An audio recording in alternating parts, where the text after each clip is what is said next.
Muito bem. Todos já estão com a sua Bíblia aberta no Gênesis capítulo 1. Capítulo 1, versículo 26. Gênesis capítulo 1, verso 26, que diz assim: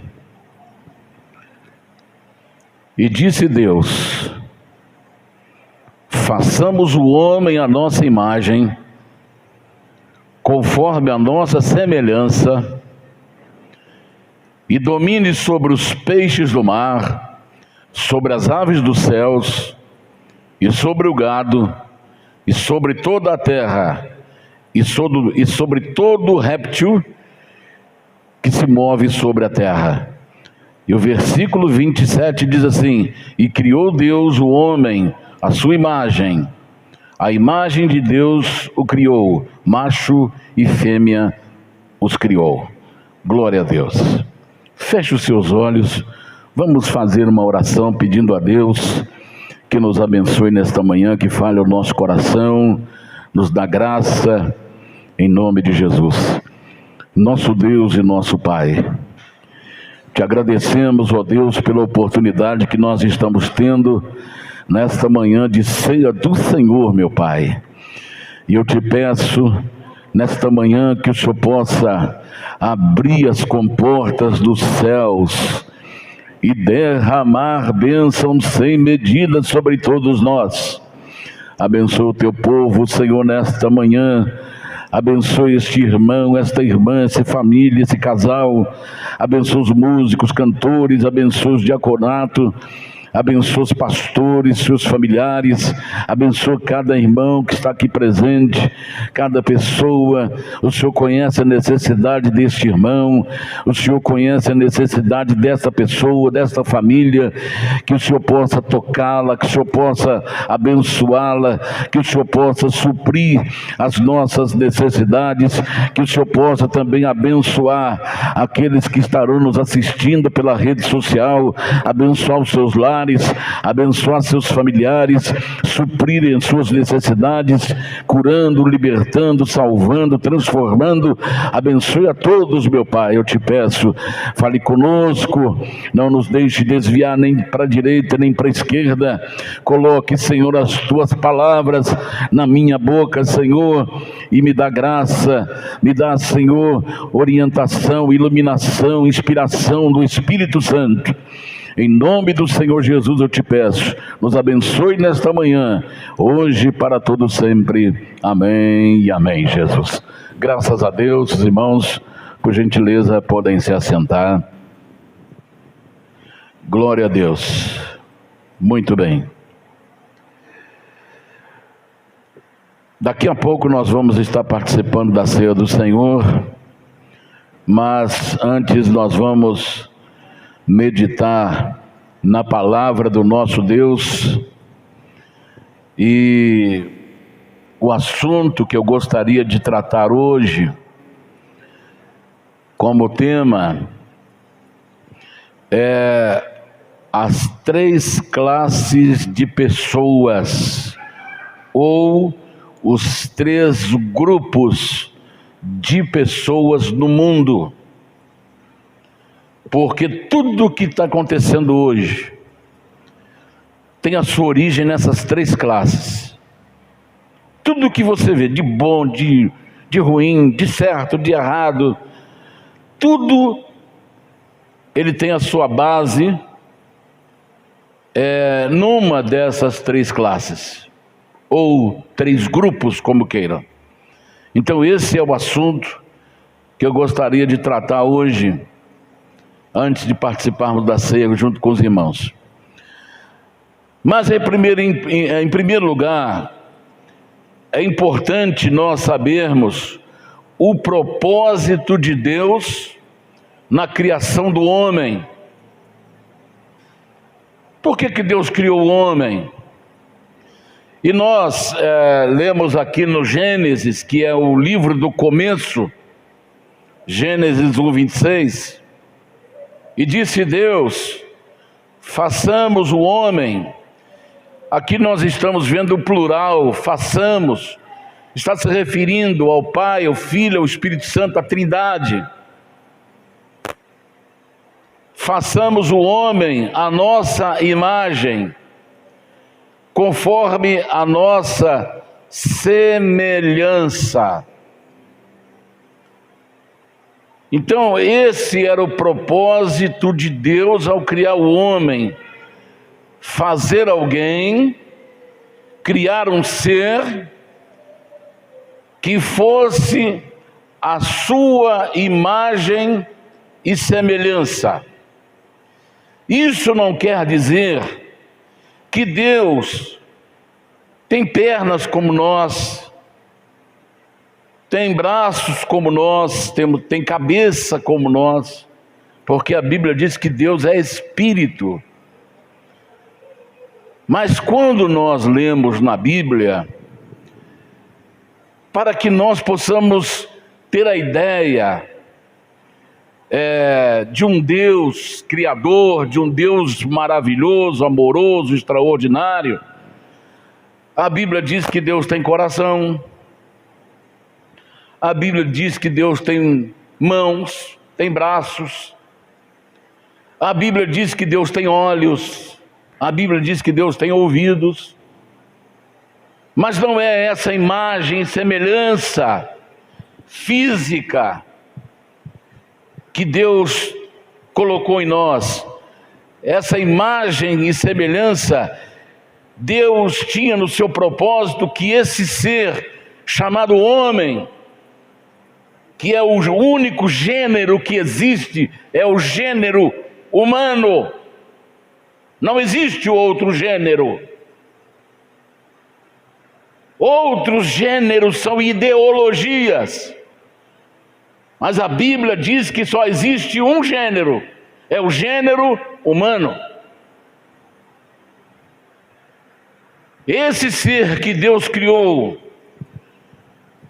essa criatura, Ele não fez para que ela fosse deuses,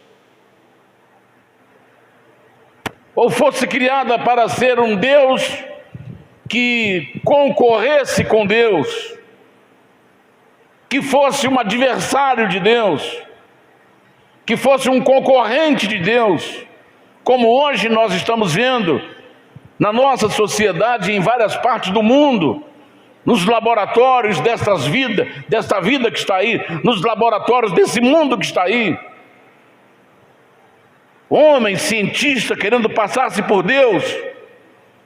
Tem um país que já criou um útero artificial para criar seres que não se opõem às suas ideologias, que não se opõem às suas autoridades, às suas ideias.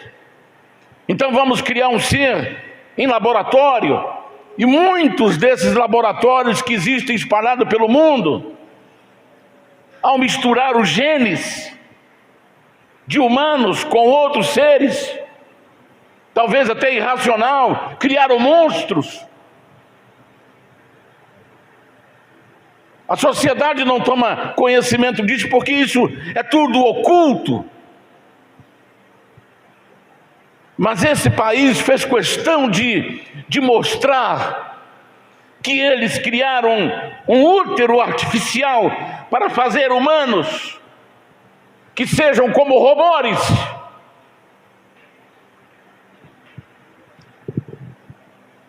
Então Deus não criou um ser à sua imagem e semelhança para ser seu concorrente.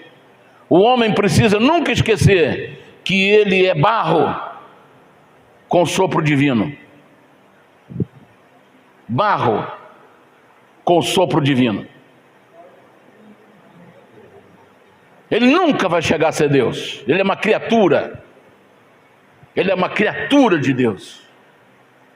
É barro com sopro divino. Mas os homens têm esquecido-se disto.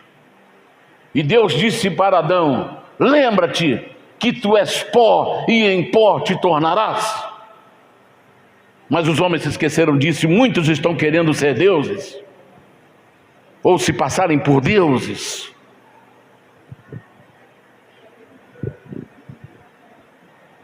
Então esta imagem e semelhança ela seria representante. Deus queria fazer alguém para representá-lo na terra. Então nós estamos aqui como representante de Deus na terra. Em que nós representamos Deus? Primeiro, racionalidade. Em primeiro lugar, nós representamos Deus através da racionalidade, ou seja, somos seres racionais. Nós pensamos, nós fazemos juízo de valores. É isso que nos diferencia dos irracionais. Mas nós estamos chegando a uma conclusão que muitos humanos têm que aprender com os animais, porque eles desceram tanto no profundo poço da sujeira, da imoralidade, das trevas, que precisam se reaprender, e precisam se reaprender com os animais. Que tem animal aí que está dando show de humanidade no humano.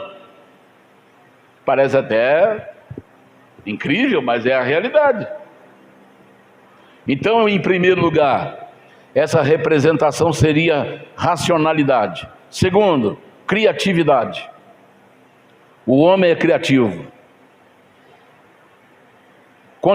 Logicamente que essa criação, não pegamos algo e estalamos os dedos e criamos aquilo ali, não. Nós usamos coisas criadas por Deus para usar a criatividade, juntar essas coisas e fazer obras, fazer coisas. Por exemplo, nós juntamos o mineral do ferro, o mineral dos rios, areia, o mineral, pedra, juntamos tudo e o homem criou o concreto, criou a ferragem, e através dessa criação, dessa criatividade, nós construímos prédios, construímos moradias, construímos veículos. Então isso vem de Deus, porque Deus é criador, nós somos criativos. É diferente de criador? Deus é criador, nós somos criativos. Quando você vê seu filho fazer um desenho bonito, puxa vida, ele é muito criativo. Ele junta coisas, ele conecta coisas, ele junta coisas e forma objetos. Isso é criatividade.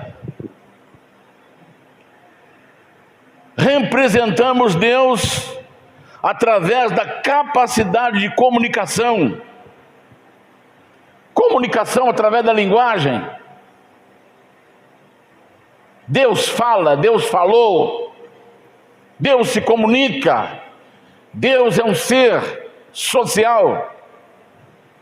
E Ele criou seres sociáveis. É através da comunicação que nós expressamos o nosso pensamento, nossas ideias, nossos sentimentos, através da fala. E nós poderíamos entrar aqui em relação à comunicação em várias linhas, mas esse não é o objetivo para hoje. E espiritualidade. O homem é um ser espiritual. Ele não é apenas barro, ele não é apenas matéria física, mas ele é um ser espiritual. Então, nós nos alimentamos para manter o corpo físico, mas também precisamos de alimento espiritual para manter o corpo espiritual.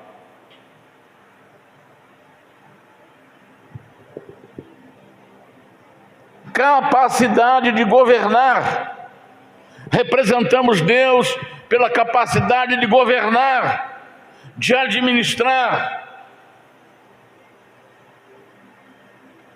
Representamos Deus pela capacidade de tomar decisões. sabemos fazer escolhas, fazemos escolhas, e as escolhas que fazemos interferem no nosso futuro, para o bem ou para o mal. Então temos a capacidade de fazer escolhas. Então isso tudo, essas qualidades, essas características que eu acabei de falar para vocês, é que é a imagem e semelhança de Deus no ser humano. Deus não criou ninguém para ser concorrente dele, mas infelizmente alguns estão achando que é Deus. E esses que vão achar que é Deus, eles vão encontrar um caminho muito terrível pela frente. Então nós somos diferentes dos irracionais, exatamente porque raciocinamos, temos criatividade, temos capacidade de comunicação através da linguagem, temos a espiritualidade, temos a capacidade de governar, de tomar decisões. Então isso nos diferencia dos irracionais. Então, em outro lugar, em outra parte, Deus foi criado para a glória de Deus. Isaías 43, verso 7. Isaías 43, verso 7. Então nós vimos aí o que é a imagem de Deus.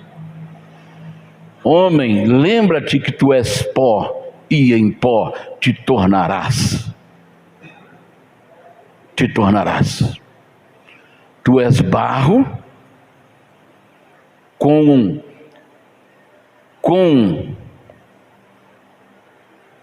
o sopro divino dentro de nós. A todos os que são chamados pelo meu nome, e os que criei para a minha glória, eu os formei e também eu os fiz. Então, por que Deus me criou e criou você? Para sermos representantes dele nessa terra, através da racionalidade, da criatividade, da capacidade de comunicação, da espiritualidade, da capacidade de governar, de tomar decisões, e também para a sua glória. Feliciano Amaral, ele compôs um hino espetacular. Eu não tenho a letra dele aqui, mas ele fala exatamente sobre a imagem de Deus. Se você tiver a oportunidade de ver pelo seu celular, você não precisa comprar CD nem nada, é só você colocar lá, Feliciano Amaral, a imagem de Deus. Aí você vai ouvir: a imagem de Deus que nos fez por amar, para a glória divina ao mundo mostrar. Mas o homem falhou e de Deus se afastou, sem saber o que iria perder na eternidade, e vai por aí afora.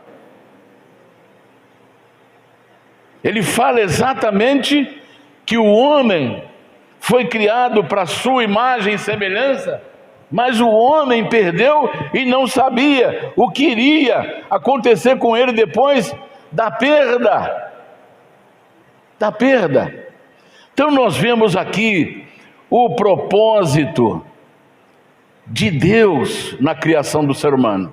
Agora você sabe por que você está aqui. Eu sei por que eu estou aqui. Nós sabemos por que nós estamos aqui. Para a glória de Deus. E para representar Deus nessa terra. Diante das suas criaturas. Então, eu quero falar sobre os 3 grupos ou classes de homem que tem no mundo. Vou falar do seu ambiente, da sua prática e do seu destino. Primeiro, o homem natural. Primeiro grupo, homem natural. 1 Coríntios, capítulo 2, versículo 14. Vamos ver o primeiro grupo, homem natural. 1 Coríntios 2,14. Ora, o homem natural não compreende as coisas do Espírito de Deus, porque lhe parecem loucura e não pode entendê-las, porque elas se discernem espiritualmente. Então, o homem natural, o que é o homem natural?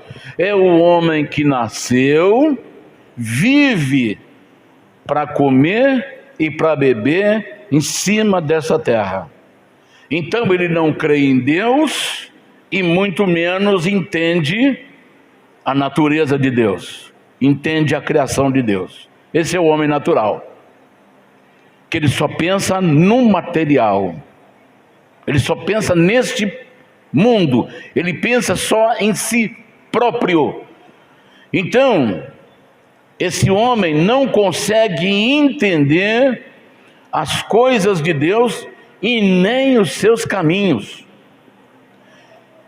A quem ele pertence?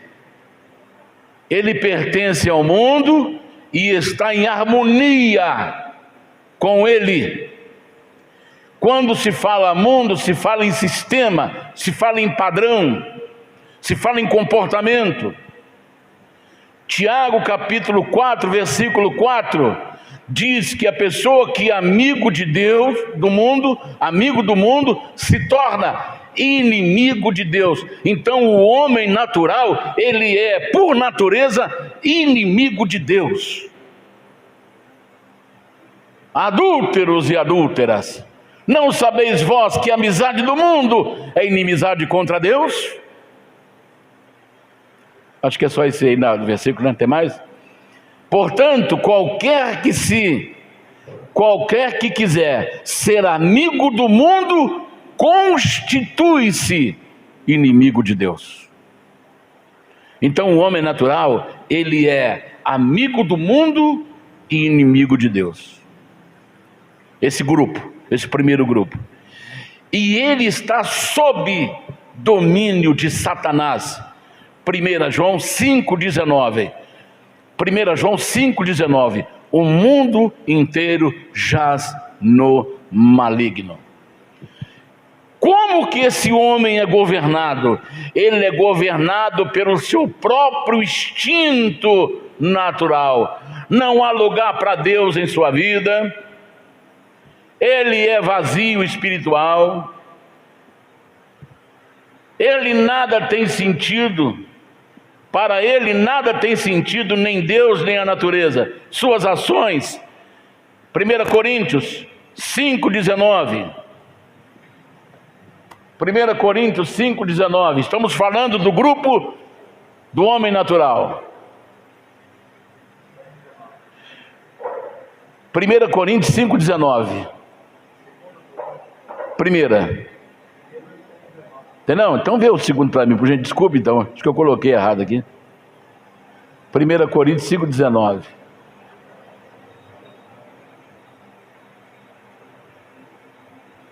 Isto é, Deus estava em Cristo, reconciliando consigo o mundo, não lhes imputando os seus pecados, e pôs em nós a palavra da conciliação, ou da reconciliação.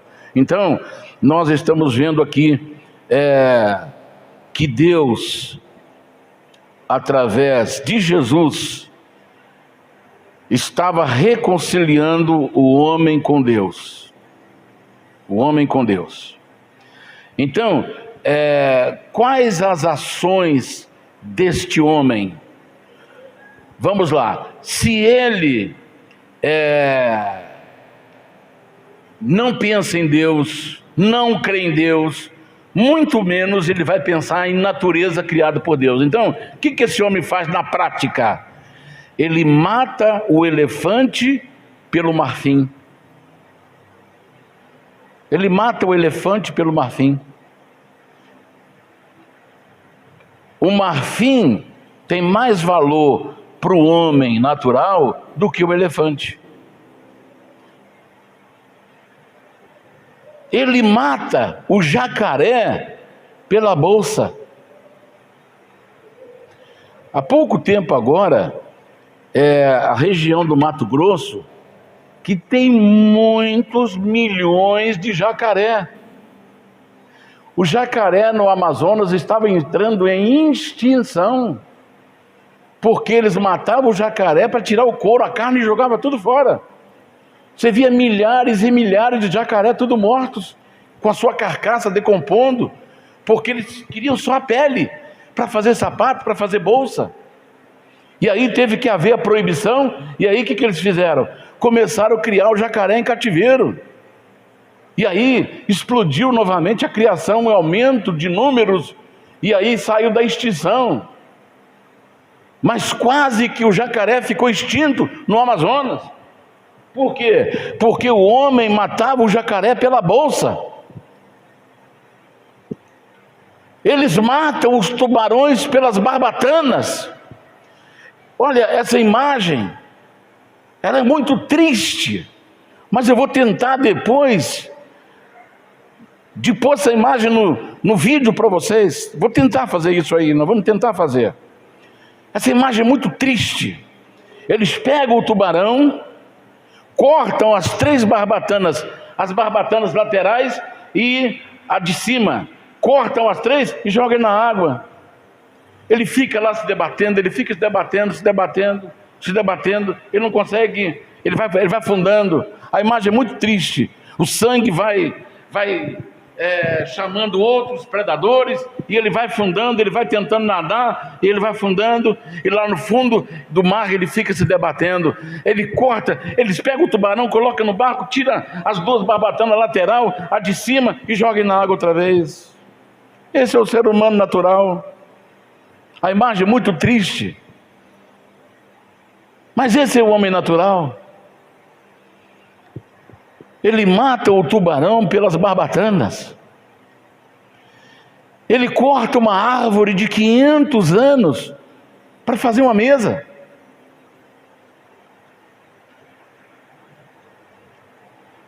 Ele mata um rinoceronte pelo chifre.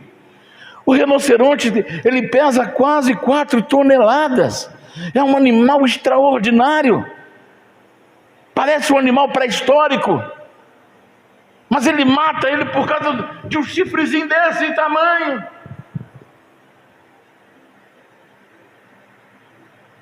Esse é o homem natural.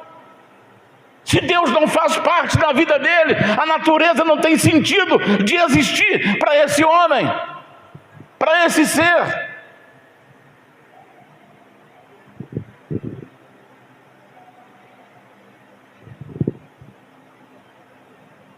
Esses homens, os planos deles é destruir as crianças, matando-as no ventre da mãe, e fala isso com a maior naturalidade. Esses homens, eles falam em liberar os entorpecentes para ter uma sociedade de zumbis. Porque eles querem uma sociedade de zumbis, que não reclama, que pensa, que não faz escolhas, que não reclama. É uma sociedade de zumbis que esses homens querem. E vocês vão ver coisas assustadoras aqui. Eles querem a destruição da família, destruir a família tradicional. Eles querem apoiar os crimes, destruir a infância das crianças. Esse ser humano chamado homem natural, ele é um peso para o mundo, ele é um peso para qualquer nação, e ele é um peso para Deus. E o seu destino está registrado em Apocalipse 20:15. Olha para onde eles vão.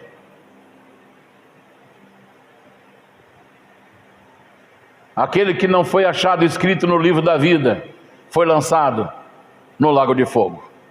Esse é o destino do homem natural. Agora, preste atenção agora. Qual é o seu plano? O plano desses homens.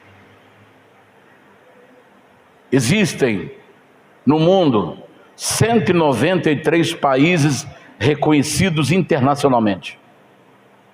193 países reconhecidos internacionalmente.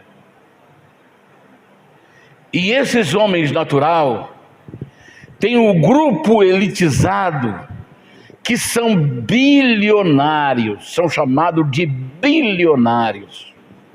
São bilionários.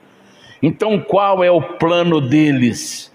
O plano deles é reduzir a população mundial, porque eles chegaram à conclusão que a Terra ela tem capacidade apenas para 500 milhões de pessoas, e hoje o mundo tem quase 8 bilhões.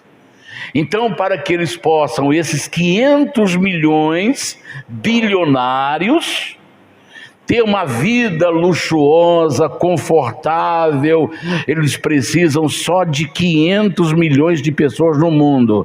Então eles estão com uma agenda chamada 2030, e até lá eles estarão diminuindo a população mundial. Preste bem atenção nisso. Eu estava fazendo os cálculos, dividindo 193 países por 500 milhões, eu encontrei 2.590.000 pessoas para cada país do mundo.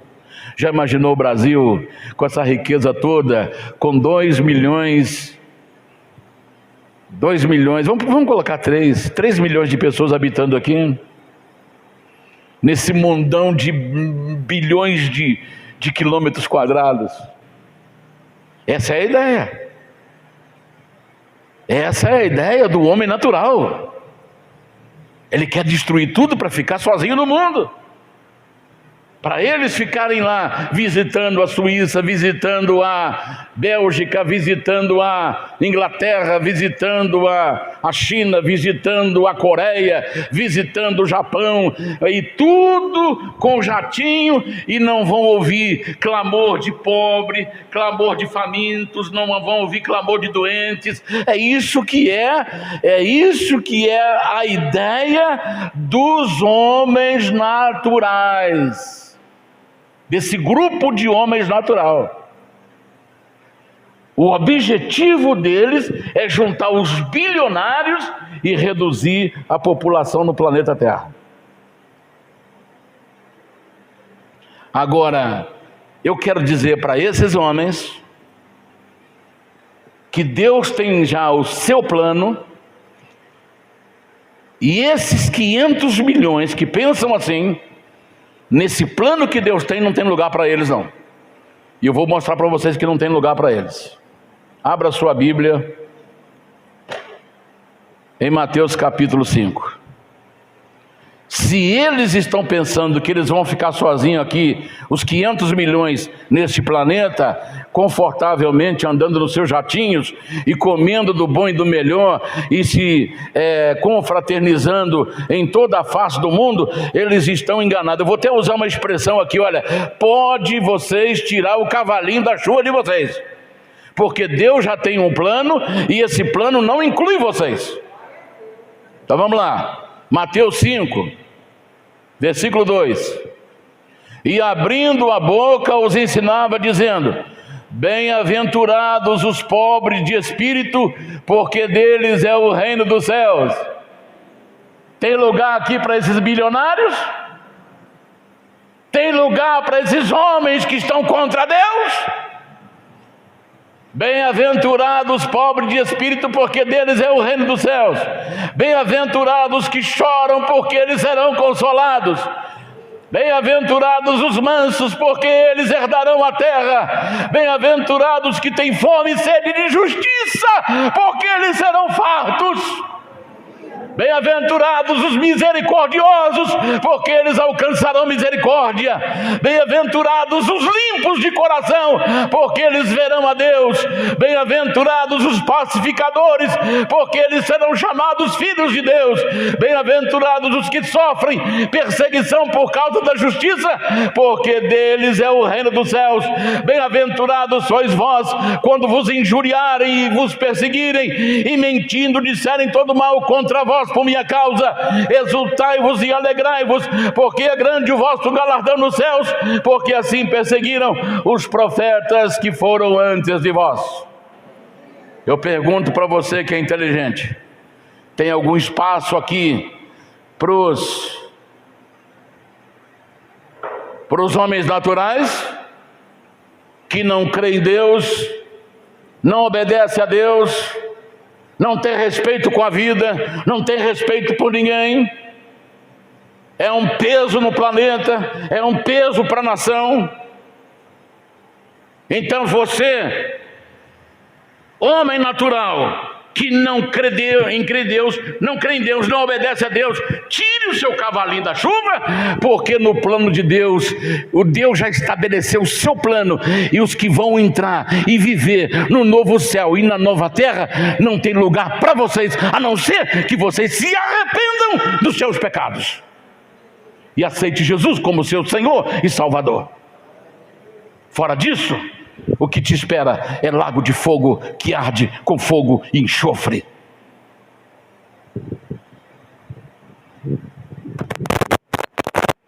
Segundo grupo, os carnais.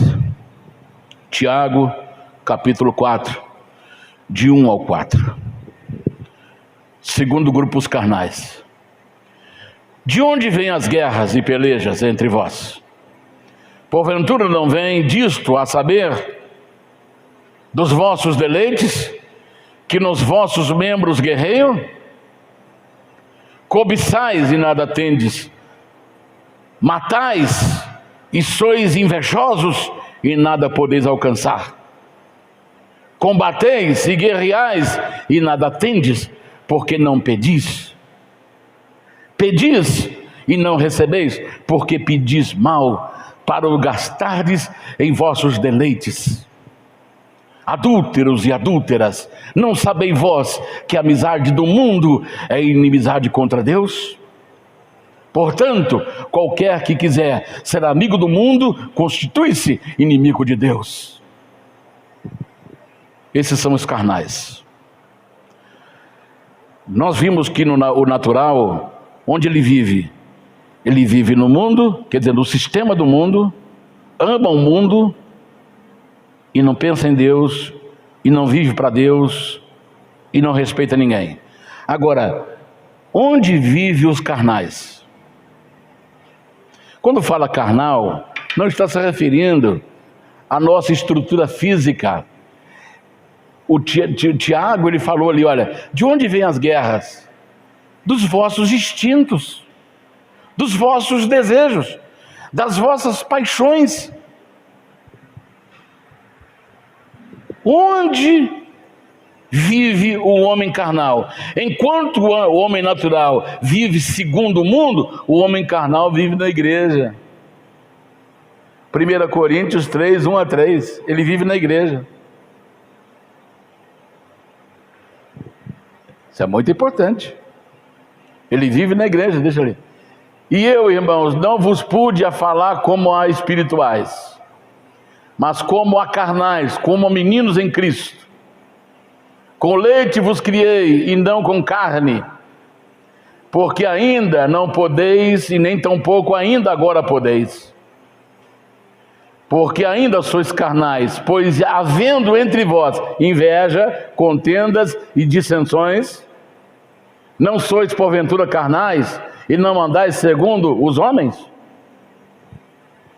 Então, o que esses homens carnais fazem dentro da igreja? A única coisa que eles fazem é guerra.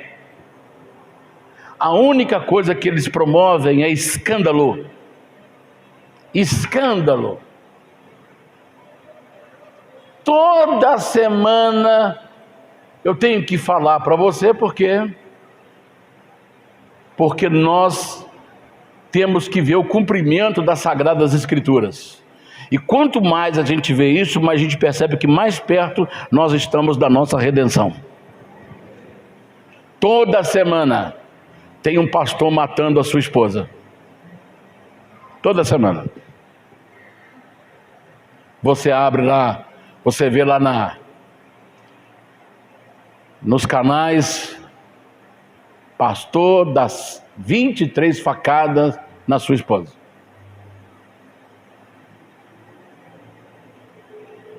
Quem é esse? Carnal que está usando o púlpito da igreja. Eles fazem guerras. Eles guerreiam uma organização religiosa com a outra. Eles disputam. Você não pode imaginar o que acontece nesse meio chamado gospel. Por exemplo, se tem um pastor que aluga 10 minutinhos numa emissora de rádio ou de TV e paga aquilo com o maior sacrifício, aí vem um desses que tem uma organização religiosa poderosa, vai lá, quanto que esse pastorzinho aí paga esses 10 minutos aí de rádio ou de TV? Ele paga 30 mil por mês. Eu vou te dar 100 mil por mês para você encerrar o programa dele e começar o meu. Aí aluga por 100 mil para falar bobagem, para enganar a pessoa, para ludibriar. Sabe por quê? Porque ele é carnal. Ele está dentro da igreja, mas ele está fazendo guerra. Os irmãos é que não percebem, as pessoas não percebem. Muitos deles têm projetos de poder pessoal e usa a igreja para os seus projetos pessoais, projetos políticos, projetos bilionários. Mas os irmãos não percebem, por causa da simplicidade, por desconhecimento da Bíblia. Eles promovem escândalos e eles mesmos, com a sua fortuna, eles abafam os escândalos. Quantos desses, quando a reportagem ia sair, que ele toma conhecimento que o seu crime foi descoberto, eles procuraram as empresas de comunicação e falaram: olha, eu te dou X para você não deixar essa reportagem sair, para que as pessoas não tomem conhecimento da minha sujeira, do meu lixo, do meu crime, do meu pecado. Você não pode imaginar isso aí. Eles estão na igreja.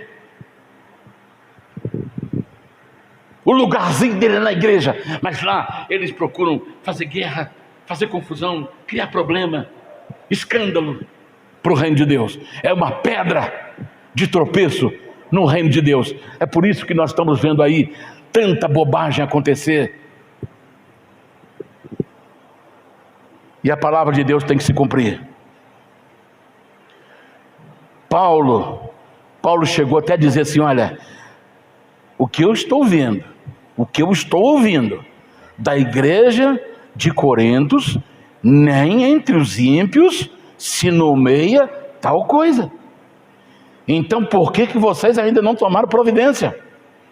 Então olha, em nome do Senhor Jesus, reúne vós e o meu espírito. Não é que o espírito do Paulo estaria sentado numa cadeira ali na reunião, não, é os ensinamentos que Paulo deu para a igreja de Corintos.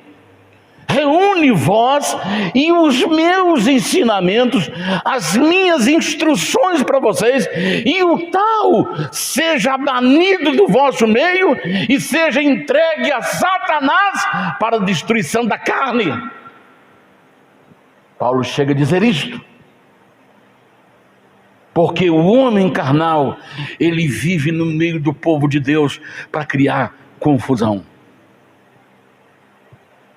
Criar confusão.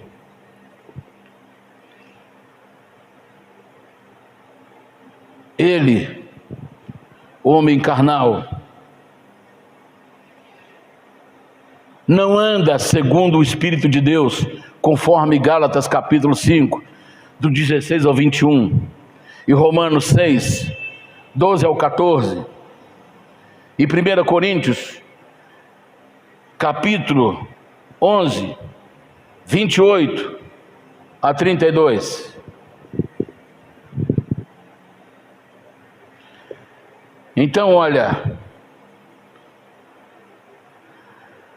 os carnais e vivem na igreja promovendo escândalo, porque eles têm projetos pessoais, e quem entra nesse projeto, ou seja, tenta atrapalhar o seu projeto, ele passa como trator em cima.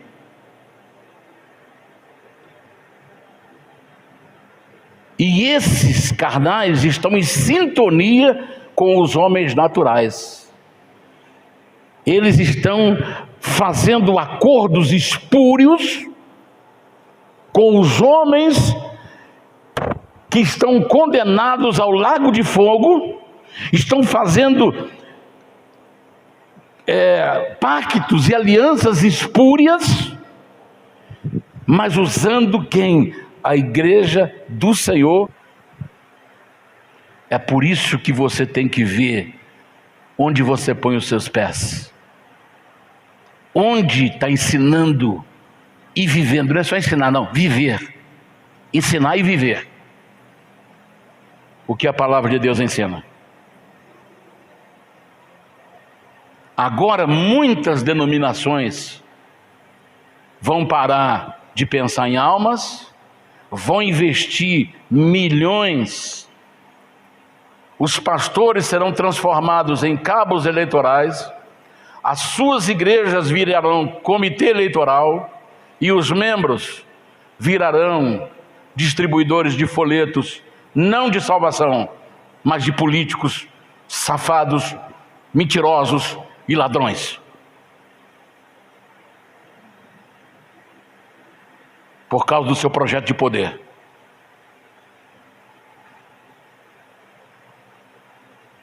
Nós estamos chegando no fim. Qual é o destino dos homens carnais? Vamos ver Romanos 6, 23.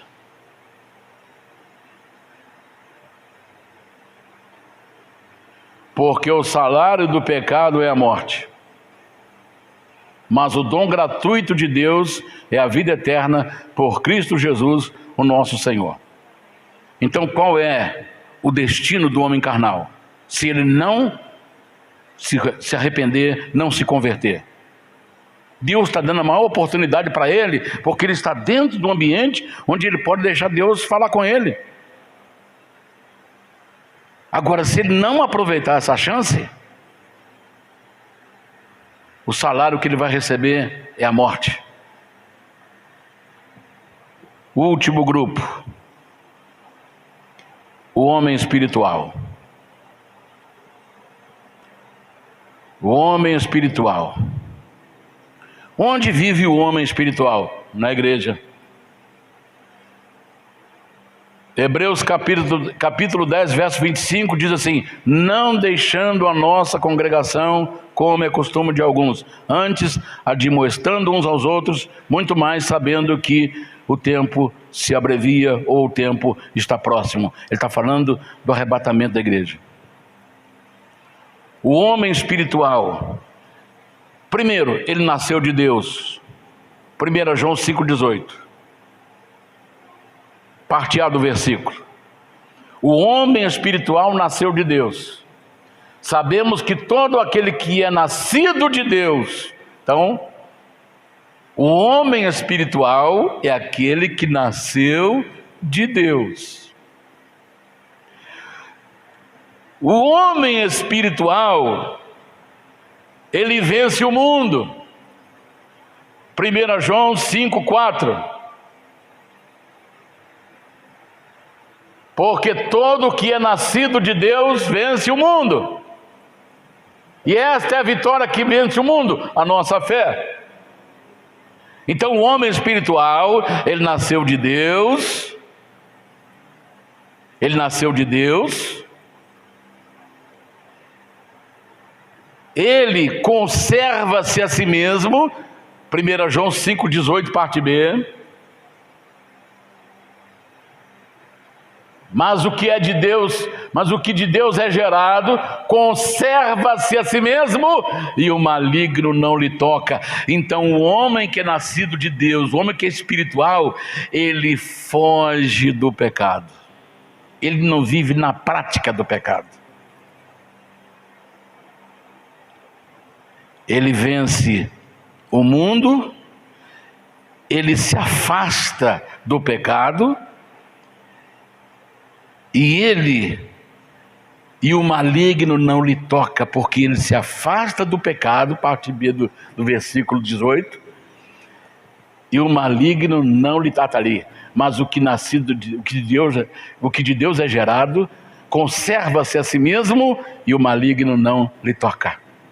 O diabo não tem poder sobre ele. Esse é o homem espiritual. Ele obedece a Deus, ele entende as coisas de Deus. 1 Coríntios 2,15. Ele ouve Deus, ele obedece a Deus. Atos 13:2. Separai-me a Paulo e a Barnabé para a obra que eu vos tenho chamado. Eles ouviram Deus, eles ouvem Deus e obedecem a Deus. Eles sofrem com o Senhor. 2 Timóteo 2,12. Se sofrermos com ele, também com ele reinaremos. Ele aborrece o mundo. João 15:17-18. Se vós fosseis do mundo, o mundo amaria o que era seu, mas como vocês não são do mundo, então o mundo vos aborrece, porque nós aborrecemos o mundo, não fazemos o que o mundo manda, estamos vivendo na contramão do mundo.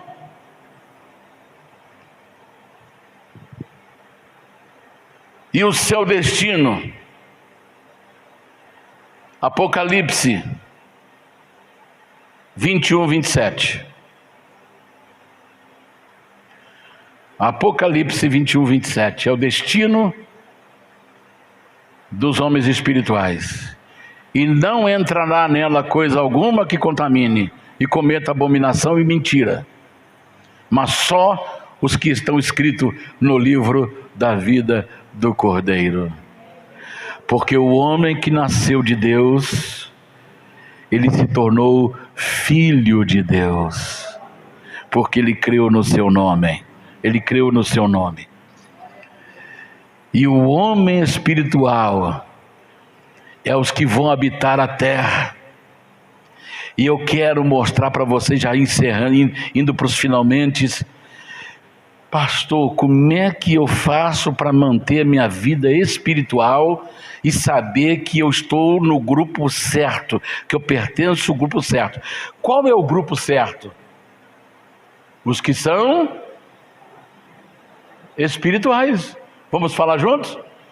Qual é o grupo certo? Os que são espirituais. Então vamos ver qual é o termômetro que nos identifica como homens espirituais. Está aí 1 Coríntios 11, 28 ao 32. Preste bem atenção. Examine-se, pois, o homem a si mesmo, e assim coma deste pão e beba deste cálice. Porque o que come e bebe indignamente, come e bebe para a sua própria condenação, não discernindo o corpo do Senhor. Por causa disto há entre vós muitos fracos e doentes, e muitos que dormem. Porque se nós nos julgássemos a nós mesmos, não seríamos julgados. Mas quando somos julgados, somos repreendidos pelo Senhor, para não sermos condenados com o mundo. Então, qual é o termômetro que mede se eu sou espiritual ou não? A ceia do Senhor. A ceia do Senhor é o nosso termômetro espiritual. Porque é nela que nós examinamos o nosso introspectivo, o nosso interior. Nós examinamos o nosso. Olhamos atrás. Nós examinamos o nosso lado direito, nosso lado esquerdo. E nós examinamos o nosso interior. E quando nós descobrimos alguma falha, Senhor, me perdoa, me purifica. Esse é o termômetro. A pessoa que não toma a ceia do Senhor, ele nunca saberá a qual grupo ele pertence. E ele será surpreendido naquele dia do arrebatamento. E muitos carnais só serão salvos na grande tribulação se derem suas vidas para serem mortos pela sua fé em Jesus Cristo. E aí é muito mais difícil. Então, irmãos,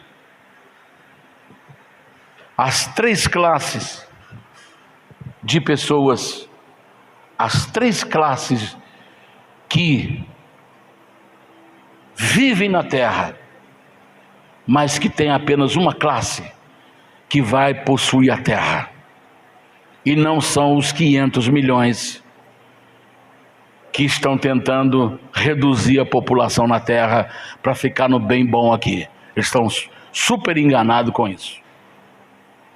E se vocês souberem, eu vou falar um enigma aqui e depois você examina lá.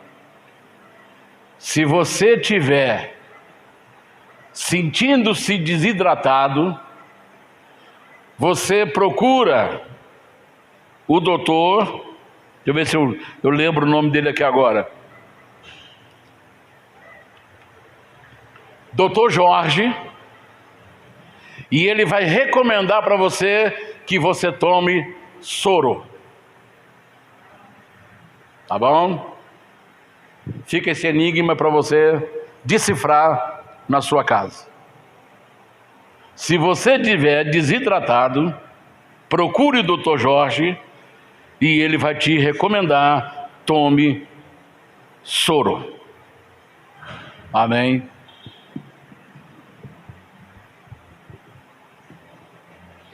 O homem espiritual é chamado de vencedor. O homem espiritual é chamado de que vencer. O homem espiritual é chamado ao que vence. O homem espiritual é chamado de ao que vencer. O homem espiritual é chamado de o que vencer. O homem espiritual é chamado de a quem vencer. O homem espiritual é chamado de ao que vencer. Apocalipse, capítulo 2 e capítulo 3, versículo 27, versículo 18, versículo 11, versículo 17, versículo 26, capítulo 3, versículo 5, capítulo 3, versículo 12 e capítulo 3, versículo 21. Está aí os três grupos. Que eu e você possamos fazer parte do grupo de pessoas espirituais, porque esses herdarão a terra. Amém? Fiquemos em pé e vamos orar. Feche os seus olhos. Fala: Senhor, perdoe os meus pecados. Eu quero ser uma pessoa cheia do Espírito Santo. Eu quero ser, Senhor, eu quero, como diz aquela canção, eu quero ser, Senhor amado, como um vaso na mão do oleiro. Tome a minha vida e me faça de novo. Eu quero ser. Quem sabe cantar, cante. Eu quero ser um vaso novo. Eu quero ser, Senhor amado, como um vaso na mão do oleiro. Quebra a minha vida e me faça de novo. Eu quero ser, eu quero ser um vaso novo. Aleluia, aleluia. Os céus estão abertos sobre nós. Aleluia, aleluia, aleluia. Pastor Paulo, por gentileza, comece agora um clamor junto com a igreja. Comece a abre a sua boca agora, abre a sua boca, fala com o Senhor. Senhor, me encha do Espírito Santo, me encha do Espírito Santo, Senhor, me encha da tua glória. Aleluia, aleluia, aleluia. Me